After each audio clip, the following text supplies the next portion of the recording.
Homecoming. Since Lith had been officially admitted at the White Griffin Academy, the lives of the inhabitants of the village of Lucia had become easier and safer, especially for Nana.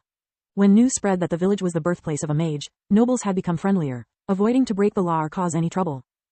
Even passing merchants would be more likely to offer discounts, no more harassing the local smiths. The usual crowd of rogues and troublemakers, that usually hanged around the tavern during the night, had turned meek or left altogether. Of course, such behavior didn't come from the goodness of their hearts, nor from the fear of the youth that maybe in the future would become a great mage. Everyone knew he was away, and it would take no less than 2 years for him to return. The reason for such sudden change of heart depended by the fact that those who didn't behave had made the strange habit of disappearing without traces, kill themselves leaving behind a suicide note confessing their crimes, or simply died in accidents. What everyone but Nana ignored was that a mage's birthplace was his starting fief. Being Lith evaluated as a rank A student, one of the Queen's personal units was constantly monitoring the village, weeding out problems in the bud. They had no way to distinguish a simple criminal from someone that, either by his own will or because manipulated, was attempting to harm Lith's family. Most importantly, they did not care. As soon someone was identified as a potential threat, even if the investigations gave no results, they would get rid of the problem, just to be on the safe side. The Queen kept them updated on Lith's performance and potential, stressing the importance of giving him no further reason to resent the Griffin Kingdom and defect. After the results of the mock exam, it was only because of Duke Hestia's compliance toward the school rules, leaving his daughter alone in hot waters and not trying to take revenge, that he barely managed to keep his dukedom in his neck. Duke Hestia is the father of the leader of the trio that attempted harassing Lith during the first day. See Chap 57. Based on what her contacts had told Nana, once Lith's talent had been recognized by Manoir himself, both the court and the Mage Association had taken to heart his well-being. For Nana it meant the chance to keep a big price on her services, despite having nothing more to do outside her role of healer. Oh, she laughed, enjoying another sunny morning. Who would have thought that helping that young spirit of your brother could bring the new heyday of my life? It's never been so peaceful in years. How could my little brother have anything to do with it? Tista chuckled, while using chore magic to clean the room. Nana shook her head. Tista, my girl, you outshine your brother in many things. Looks, kindness, bedside manners. There are just 2 things that you should really take from him. One is talent. What about the other? Despite having learned spells up to tier 3, Tista had still no idea how Lith had managed to cure her. She could only explain it with an abysmal gap in their gift for magic. No, I would never criticize someone about something innate. I was talking about being cynical and practical. You are too naive for your age. If your brother was here, he would look at me with his soul-chilling glare, make a couple of questions to which I would answer enigmatically, and I'm sure he would understand what I mean. Lith doesn't have a soul-chilling glare. Tista rebuked her mentor. He is the most loving and caring little brother one could ask for. Nana scoffed. Because he always treated you like a precious gem. Try asking your future brother-in-law what does he think about Lith. And when you do, look him straight in the eyes and don't let him change the subject. Tista was about to rebut, when the door of the home office opened. Both the women turned their heads, discovering that it wasn't a patient. Lith had returned. Lil bro, Tista welcomed him with a warm hug. You haven't changed at all.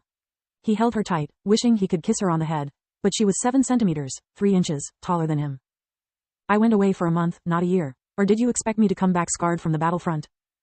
Meanie, she pushed him away with fake rage, giving a small punch on his shoulder. Thanks for everything you did for me, Master Nana. I wouldn't be in the academy without you. Lith hugged his old mentor too. Nana enjoyed the embrace for a moment, asking herself if it hadn't been a mistake choosing to not have children. After her fall from grace, she had withdrawn, avoiding any meaningful relationship to not get hurt again.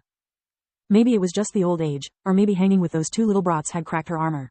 In any case, it was too late. Why are you wasting time with this old bat? Nana scolded him, poking him on the head with her walking cane. Your parents are worried sick about you. Tista, you can have the rest of the day off. Bring him home, use force if you must. Tista giggled, taking his brother's arm before leaving. Someone feels clingy, today. Since when do you like getting spoiled? Lith laughed at the affectionate gesture. Since ever, duh. During their walk, Lith noticed many youths suddenly changing direction or crossing the road. Between her beauty, her status and income as the future healer of the village, Tista was one of the most coveted maidens. Very few cared about the fact that she was still 2 years from the marrying age. Before Lith's departure, most were too scared to approach her. He had killed men at the age of 6, a magical beast at 8, and was infamous for being overprotective of his family. While mothers and girls praised his decisiveness, it struck fear in the hearts of the suitors, that now believed to finally have free hand with her. Is there someone in particular bothering you? Tista made one of her radiant smiles that could light up a room. No, thanks, I can defend myself. Besides, they are harmless. Are you sure? Accidents happen, you just have to say the word. Solus jolted. Despite the casual tone in his bright smile, he wasn't joking at all. Tista didn't notice, and laughed at the joke. Speaking of accidents, the village lately has become really quiet. I feared that after you left, brigands would attack as soon Nana left the village. Instead, the whole region has never been so safe in years. Lith raised an eyebrow in disbelief. It didn't make sense until he remembered Lin Ho's words. I had almost forgot my family is under surveillance. I must be careful not be followed when I perform my experiments. Since they spoke on daily basis with the communication amulet, Tista asked him why he had disappeared in the last 3 days. Lith told her everything about the mock exam, leaving her in awe. 5 mages fighting together against evil magical beasts? What an experience. I bet you look like the heroes of the stories Dad always told us when we were little. Magical beasts are not evil. Some are good, other bad, just like humans. And we didn't look like heroes, more like scared teens. Plus, I'm terrible with people, and you know it. Have you not been listening, or are you just trying to flatter me? Tista punched his arm again in reply. When they arrived home, Lith noticed that the cultivated fields were bigger than he remembered. There were farmhands helping their parents. Now that all their kids had become independent, Alina and Roz had decided to expand the family business. When they saw him, they ran to his side, hugging him while crying uncontrollably. My little baby is back, was the only thing they managed to say. Lith felt incredibly happy and awkward at the same time. Happy for their infinite love, awkward because he had yet get used to it and because he didn't know if he deserved it. The real Lith, their son, had died 12 years ago, replaced by an alien mind. He knew it wasn't his fault. He didn't kill the baby, nor he had chosen them willingly. Sure, Orpal and Tryon had damned themselves with their actions, yet it was the miraculous survival of the baby that had led them to those events. Lith felt responsible for breaking up that wonderful family.